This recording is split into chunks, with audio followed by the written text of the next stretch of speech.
12 তারিখের নির্বাচনে ডুমুরিয়া ফুলতলায় কে বিজয়ী হবে? কে বিজয়ী হবে? দাঁড়িপাল্লা। এটা কি শুধু আপনাদের কথা, না ফুলতলা ডুমুরিয়ার সমস্ত মানুষের কথা? সমস্ত মানুষের কথা। এইটা বুঝতে পেরে আমাদের প্রতিপক্ষ হাওয়া ভবনের মালিক, 4 দলীয় জোট সরকারের আমলে দুর্নীতির হেডকোয়ার্টার হাওয়া ভবনের মালিক, তার মাথা খারাপ হয়ে গেছে। আমি 100% বিশ্বস্ত সূত্রে জেনেছি তার খুলনায় মির্জাপুর রোডের বাড়িতে সে মাথা ঠিক রাখতে পারছে না, যারে সামনে পাচ্ছে গালিগালাজ করছে, যা মনে আসে তাই বলছে। আর বলছে আমি 10,000 টাকা দিচ্ছি যে কাজ করার জন্য, সে ব্যক্তি 8,000 পকেটে রেখে 2,000 দিচ্ছে। কি ঠিক কিনা? ঠিক। তো তার দলের লোকেরা বলেছে 100 কোটি টাকা দিয়ে সে গ্র্যান্ড মুফতি, বাংলাদেশের গ্র্যান্ড মুফতি তারেক রহমানের কাছ থেকে নমিনেশন কিনেছে। উদ্দেশ্য সমাজ সেবা নয়, উদ্দেশ্য কল্যাণ রাষ্ট্র নয়। ডুমুরিয়া ফুলতলার এই উর্বর জমি থেকে সে 1000 কোটি টাকা লুট করার জন্য এসেছে। 35 বছর বিল ডাকাতিয়ার মানুষ জলবদ্ধতায় নিমজ্জিত।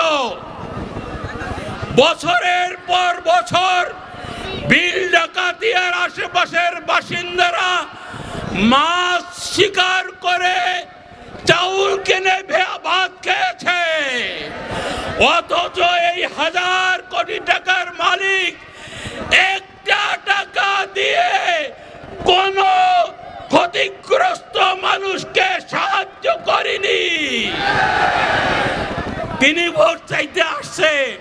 লজ্জা থাকলে কি ভোট চাইতে আসতো এখানে? লজ্জা থাকলে ভোট চাইতে আসতো না। সংগ্রামী সাথী বন্ধুরা, অতএব তারা পাগল হয়েছে, মাথা গরম হয়ে গেছে। মিজান ভাই বলেছে তারা একটা গোপন বৈঠক করেছে।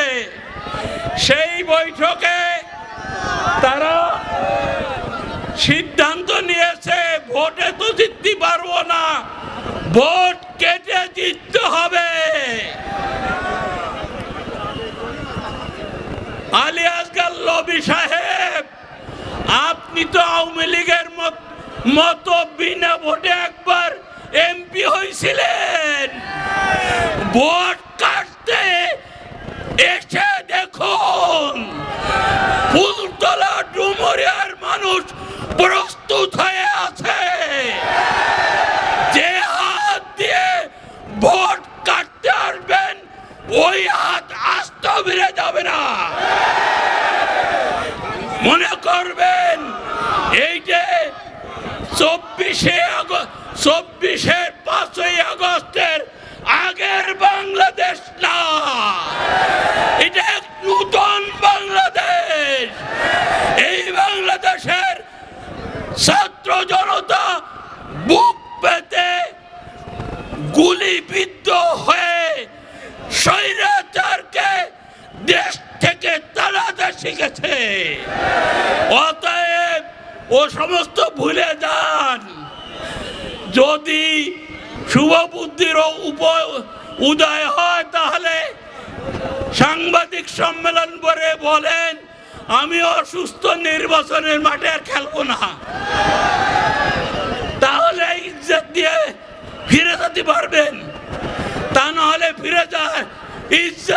ফিরে যাওয়ার কোনো সুযোগ নেই। সংগ্রামী সাথী বন্ধুরা, আমি আলোচনা আর করতে চাই না। আমি জানি আগামী দিনে এখানে গোলাম বড়ুয়ার ইনশাল্লাহ জিতবে।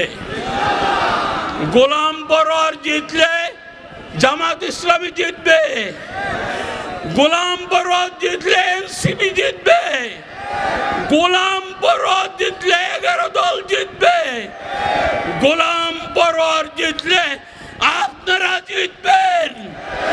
গোলাম বড়ুয়ার পরাজিত হলে আপনারা পরাজিত হবেন। বাংলাদেশ একটি করদ রাষ্ট্রে পরিণত হবে। অতএব কোনো ছাড় নেই। সারা দেশে বিজয় ছিনে এনে একটি কল্যাণ রাষ্ট্র আমরা ইনশাআল্লাহ কায়েম করব।